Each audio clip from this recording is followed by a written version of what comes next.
சரி, வணக்கம். வணக்கம். நாங்கள் அறிஞர் கருத்துக்கு போவோம். இங்கே ஆசிரியரங்கம் அறிஞர்கள் சொல்லியிருக்கிறார். இன்றைக்கு தன்னை சரியாக உணரும் பொழுது வீணான எண்ணங்கள் என்ன திருப்பி திருப்பி இதே போடுறார். வீணான எண்ணங்கள் விலகி இருந்து விடுபட முடியும். தீய எண்ணங்கள்லேருந்து விடுபட முடியும்னு சொல்கிறார். என்ன ஆனால் எண்ணம் எல்லாம் என்ன நான் உணரணும். என்ன தலையங்கம் என்ன சொல்லும்? செய்யும் தொழிலே தெய்வம் என்று வைத்த நம் இனம் எங்கே எங்கே எங்கே எங்கே என்று தேட வேண்டியான். அவ்வளோதான் செய்யலாம். ஏதோ நடந்திருக்கு பார்ப்போம். செய்யும் தொழிலே தெய்வம் என்ற தமிழ் வாசகம் எத்துணை உயர்வானது. ஆம், தெய்வம் என்றொன்று உண்டெனில் அது நீ செய்கின்ற தொழில் எதுவோ அதுவாகவே இருக்க முடியும். அப்போ தொழிலையே நாங்கள் வீணாக செய்யக்கூடாது. என்ன அது எங்கே வரப்போகுது தெரியுமோ உனக்கு விளங்குதோ? அதாவது செய்கின்ற தொழிலை தெய்வமாக போற்றுவோமாயின் நாம் செய்கின்ற பணியில் எந்த தவறும் இடம்பெற்று விடக்கூடாது என்பதில் உறுதியாக இருப்போம். ஏனெனில் தெய்வ குற்றம் நம்மையும் நம் சந்ததியையும் தீண்டவல்லது. எங்களை மட்டுமில்லை, எங்களுடைய சந்ததியையும் தீண்டவல்லது. இதன் காரணமாகவே செய்யும் தொழிலை தெய்வம் என்று நம் மூத்த தமிழ் குடி உணர்த்தி நிற்கின்றது. இருந்தும் இன்றைய சமகாலத்தில் பணி செய்கின்றவர்களில் மிக சிறிய எண்ணிக்கையானவர்களை தவிர பெரும்பாலானவர்கள் தாம் செய்கின்ற தொழிலில் எங்கனம் ஏமாற்றிக் கொள்வது என்பதிலேயே கண்ணும் கருத்துமாக உள்ளனர். இங்குதான் சிரிப்பம் மட்டும் சிரிப்பு மட்டும். இங்குதான் சேவை வழங்குவோருக்கும் சேவை பெறுவோருக்கும் இடையில் தர்மமும் இல்லை தர்க்கமும் ஒவ்வாமையும் ஏற்பட காரணமாகிறது. இதை நாம் கூறும்போது குறிப்பிட்ட சேவைகளை பட்டியல் படுத்தினால் என்ன என்று நீங்கள் கேட்கலாம். ஆனால் நாம் கூறிய ஏமாற்றுத்தனங்கள் எங்கும் தலைவிரித்து ஆடுகின்றன.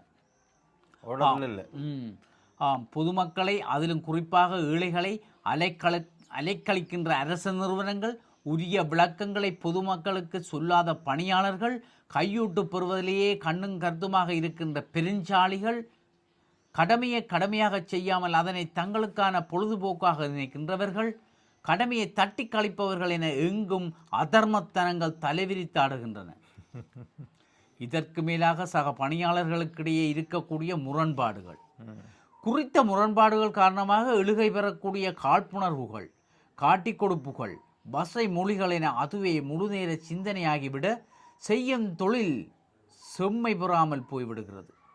இதன் காரணமாக எங்கும் பெருமூச்சு, எங்கும் துன்பம், எங்கும் வன்மத்தனங்கள், எங்கும் பொதுமக்களின் கண்ணீர் என்பதாக எங்கள் நிலைமை அமைந்தாகிறது. ஆம், அன்பர் பணி செய்யவென ஆளாக்கி விட்டால் இன்ப நிலைதானே வந்தெய்தும் பராபரமே என்ற தாய்மான சுவாமிகளின் திருவாக்கை ஒருகணம் நான் உணர்ந்தால் சக மனிதர்கள் மீது அன்பு செலுத்துவோம், அன்பின் வழியில் பணி செய்வோம், பணி செய்து இன்புறுவோம். இதுவே இன்றைய தேவையாகும். அன்பர் பணி செய்யவனை ஆளாக்கி விட்டால் இன்ப நிலைதானே வந்து எய்தும் பராபரமே. என்னை மற்றவர்களுக்கு உதவி செய்யப்பா செய்தால் அதில் எங்கே வந்து சரி மற்றவர்களுக்கு நல்ல மனசோட, நிறைந்த மனதோட, விருப்பமாக மற்றவர்களுக்கு நாங்கள் நல்லதுகளை செய்தால் எங்களுக்கும் இன்பம் வந்து சேரும். செய்யும் தொழிலே தெய்வம். செய்யும் தொழிலே தெய்வம். செய்கிற தொழிலை தெய்வம் என நினைத்து செய்யுங்கள். என்ன அதுதான் சொல்வார்கள்.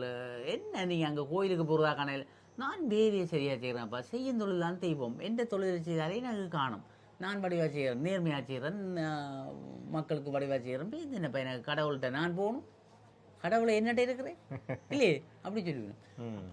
அப்படி செய்யணும். வேலையை செய்தால் தான் என்ன தொழிலை செய்தாலும் அதை நாங்கள் சிறப்பாகவும் விருப்பமாகவும் விசுவாசமாகவும் செய்யணும் இல்லையே. செய்யும் தொழிலை தெய்வமாக மதிக்கணும் இல்லையோ. அதுதான் சொல்லலாம். வேறு என்னத்தை சொல்கிறது?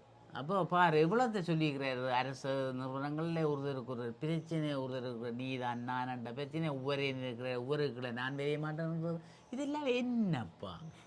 எங்கே போறியல், என்ன கொண்டு போறியல், என்ன இங்கே கொண்டு வந்தோம் கொண்டு செல்ல சும்மா குடும்பங்களுக்குள்ளேயே பிரச்சனை இல்லையே. அதுக்குள்ள பிரச்சனை, இதுக்கு பிரச்சனை, வசவாடுற பிரச்சனை, வஞ்சகங்கள், என்ன வஞ்சம் சூதுகள் மனசில் வச்சுக்கொண்டு வெளியில் மட்டும் ஐயோ வாங்க வாங்க வாங்க ஐயோ உங்களை போய் நினைச்சு நான் வந்துட்டியல் பார்த்தீங்களா இருங்க டீ குடி கொண்டு போய் உள்ளுங்கண்டா டீ நினைப்புக்கு அவர் கதை இது கூட ம். என்ன நேராக கதைச்சி விட்டா விஷயம் முடிஞ்சுது. மனதுக்குள்ள வைத்துக்கொண்டு நடிக்கச்சு செய்கிறதெல்லாம் அவ்வளோ கூடாது, வஞ்சகத்தனமான வேலை இல்லையே. சரி, அப்போ நாங்கள் விடைபெற்றுக் கொள்வோம். என்ன ஆசிய தரங்கத்திலிருந்து விடைபெற்றுக் கொள்கிறோம். நன்றி, வணக்கங்கள்.